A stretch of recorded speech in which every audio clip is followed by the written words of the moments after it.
3 seconds. That's all it takes. Right now, someone has already decided whether they trust you, before you smiled, before you even knew they were watching. They looked at your eyes for less than a second, and their brain started building a story about who you are. The uncomfortable truth: your eyes have been speaking for you your entire life, and most people have no idea what they're saying. Think about the last time you locked eyes with someone. Maybe it was a stranger, maybe your boss, maybe someone you secretly wanted to impress. For a split second, everything felt normal.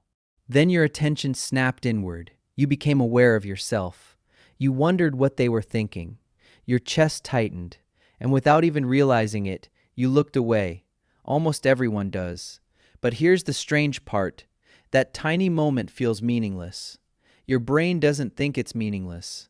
Your brain treats eye contact as one of the most important social signals you'll ever receive.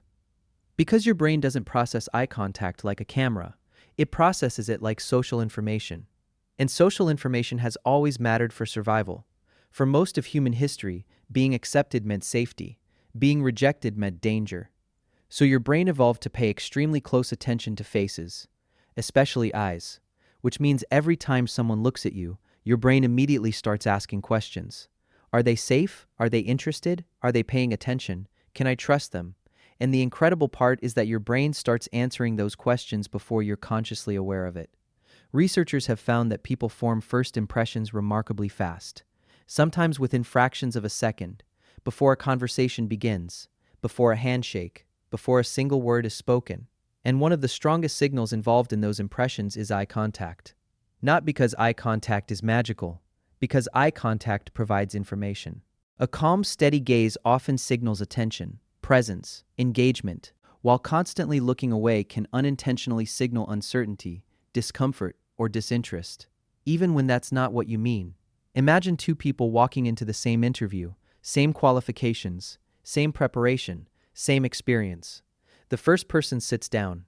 They're nervous. Their hands are shaking under the table. But when the interviewer speaks, they stay present. They maintain eye contact naturally, not staring, not trying to look powerful, just paying attention. When they answer, they occasionally glance away to think, then reconnect. Their attention feels steady. The second person sits down.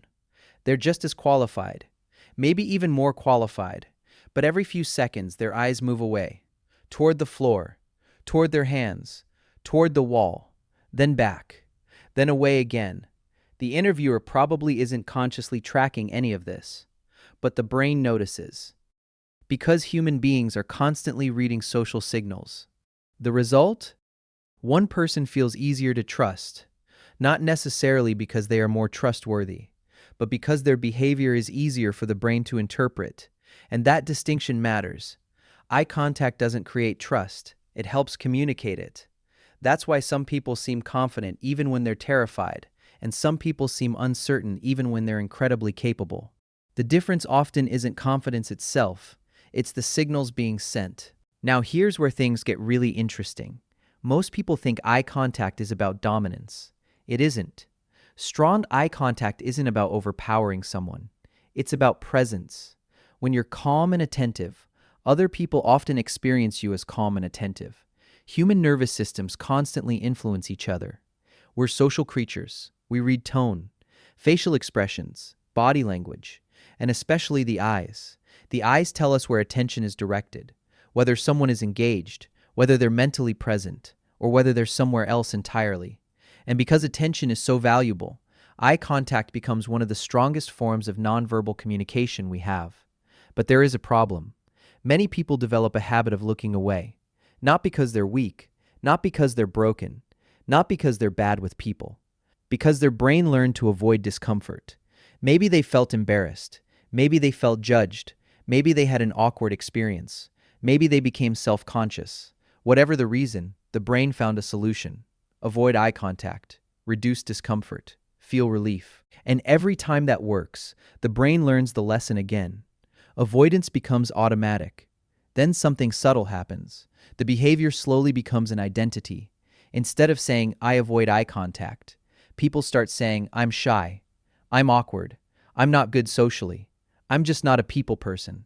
And that's where the trap closes. Because those statements sound permanent. But they're not. They're not descriptions of who you are. They're descriptions of a habit your brain learned. And habits can change. At 22, I walked into my first professional networking event. I remember standing near the wall holding a drink. I wasn't even drinking. For almost 45 minutes, every time someone glanced in my direction, I looked away immediately. One person looked over. I dropped my eyes so fast, I felt my neck snap downward. A second later, they turned away.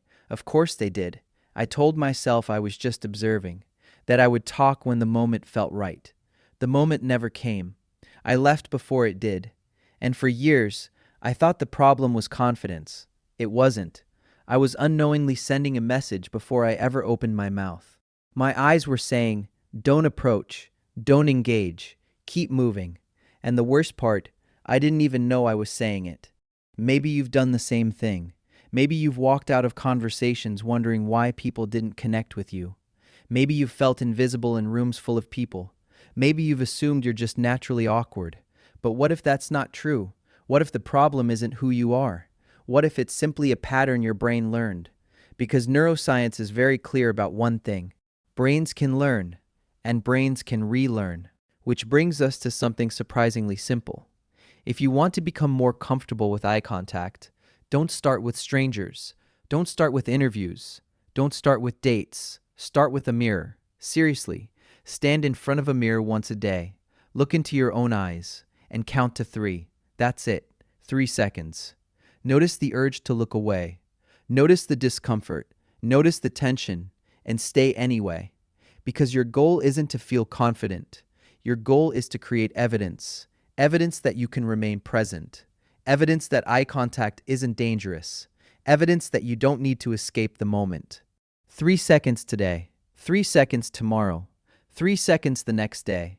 Small actions seem insignificant, but the brain pays attention to repetition. Over time, those tiny moments begin to add up. 3 seconds becomes 5. 5 becomes 10. And eventually something surprising happens.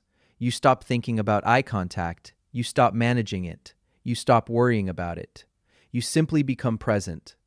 And that's the real goal. Not dominance. Not power. Not looking impressive. Connection. Presence. Attention. Because most people aren't looking for perfection. They're looking for signs that you're genuinely there with them. And your eyes communicate that faster than your words ever can. Before you leave, I want to ask you something. Has this ever happened to you?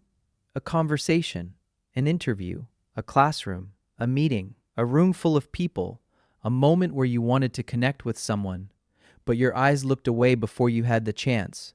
Or maybe you felt invisible in a room and never understood why.